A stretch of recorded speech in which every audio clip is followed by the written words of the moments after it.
আসসালামু আলাইকুম। আশা করি সবাই ভালো আছেন। দুবাই স্বর্ণ ব্যবসায়ী আরাব খান বাংলাদেশের সাংবাদিকদেরকে নিয়ে একটা কথা বলেছিলেন যে বাংলাদেশে 100 থেকে 95% হলুদ সাংবাদিক এবং 5% হইল আসল সাংবাদিক। তার একটা প্রমাণ।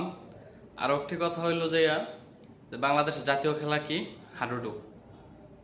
একজনকে 10 জনে পিছু থেকে টাইনা দইরা সে আগাইতে চাইব, তারা টাইনা ধরে পিছিয়ে আনবো। এই হচ্ছে বাংলাদেশের জাতীয় খেলা।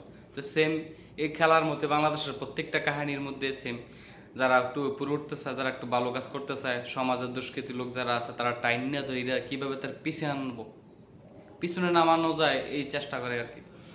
তো মিল্টন সমাদ্দারকে নিয়ে ওনার ফেসবুকে, ইউটিউবে বিভিন্ন জায়গায় ওনার অনেক আগ থেকে তার ভিডিও দেখতাম। সে রাস্তায় পচা গলা মানুষ, পাগল যারা আছে, বাড়িঘর নাই যাদের, রাস্তায় পড়ে থাকা পথশিশু, এমনকি পাগলিদের বাচ্চা যাদের রাস্তার মধ্যে, যারা মানসিক ভারসাম্যহীন মহিলারা আছে, বাচ্চা প্রসব করে, ডাস্টবিনে বাচ্চা ফেলে রাখে, এগুলি মিল্টন সমাদ্দার তার কাছে নিয়ে তার নামটা এখানে নিয়ে তাই সে পরিচর্যা করে, সুস্থ করে, চিকিৎসা করে, বৃদ্ধাশ্রমে বিদ্যাদেরকে রাখে।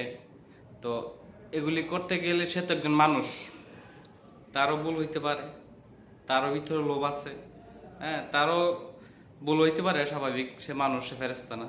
কিন্তু বাংলাদেশের সকল হলুদ সাংবাদিকরা তার পিছনে এমন লাগছে যে তার টাইনে নিচে না নামিয়া আর উপায় নেই। কেন রে ভাই, বাংলাদেশে এমপি মন্ত্রী আছে, বড় বড় সরকারি কর্মকর্তা আছে, আপনি তাদের পিছে লাগেন। তাদের পিছে লাগলে হাজার হাজার কোটি টাকার ঘুষ বাণিজ্য, বিদেশে টাকা পাচার করা, এগুলি বার করেন খুঁজা, দেশের উপকার হবে। সাধারণ মিল্টন সমাদ্দার কিছু বৃদ্ধা, কিছু বাচ্চাদেরকে পরিচর্যা করতেছে, তার কাছে রাখতেছে, সেবা দিতেছে, সে তো ভালো কাজ করতেছে। হয়তো সে মানুষ, এদিক সেদিক করতে পারে, সে তো মানুষ, সে ফেরেশতা না। তো আপনারা এখানে যত হলুদ সাংবাদিক আছে সব এখানে পড়ে আছে। সে কি করছে, তার গাড়ি আছে, বাড়ি আছে, কেমনে কি, কত টাকা কোথায় খরচ করছে, এগুলি নিয়ে নিউজে ভাইরাল, ফেসবুকে, ইউটিউবে ভাইরাল সে এখন। আমার কথা হলো যে যারা বড় সরকারি কর্মকর্তা আছে, যারা এমপি মন্ত্রী আছে, আপনারা হলুদ সাংবাদিক যারা আছেন তারা তাদের পিছনে লাগেন, তাদের ঘুষ বাণিজ্য ধরেন, আপনারা তাদের ঘুষ বাণিজ্য প্রকাশ করেন জনগণের সামনে। যা তাদেরকে প্রশাসন কিছু করতে পারবে না, কিছু করবেও না, তবুও আপনারা যদি তাদের এই কুকর্ম, কুকর্মগুলি মানুষের সামনে তুলে ধরেন, তারা কিছুটা ঘুষ বাণিজ্য কম করবে, কিছুটা ভালো সঠিক পথে আসবে। তো আপনারা মিল্টন সমাদ্দারকে নিয়ে কি পাইছেন, এখানে কি পড়ে আছেন, এখানে আমি কিছুই বুঝলাম না।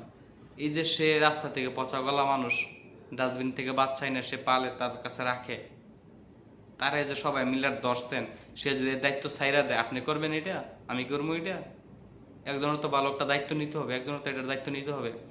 সে এখানে পচাগলা মানুষ এনে ট্রিটমেন্ট করতেছে, ভালো রাস্তার বাচ্চা এনে রাখতেছে, পালতাছে, এমনকি অনেক ভারসাম্যহীন পাগল মেয়েদেরকে সে ট্রিটমেন্ট দিয়ে ভালো করে অন্য জায়গায় বিবাহ দিয়ে দিয়েছে। তো তার ভালো কাজ, সে এদিক সেদিক একটু বলতেই পারে। কিন্তু যত হলুদ সাংবাদিক আছে আপনারা সবাই তার পিছনে রাখছে, তারে কি করে টাইনা হিসরা নিচে নামান যায়। এই হলো বাংলাদেশের মানুষের জাতীয় খেলা, কাবাডি খেলা, আর এই জাতীয় চরিত্র সেম বাংলাদেশের মানুষের।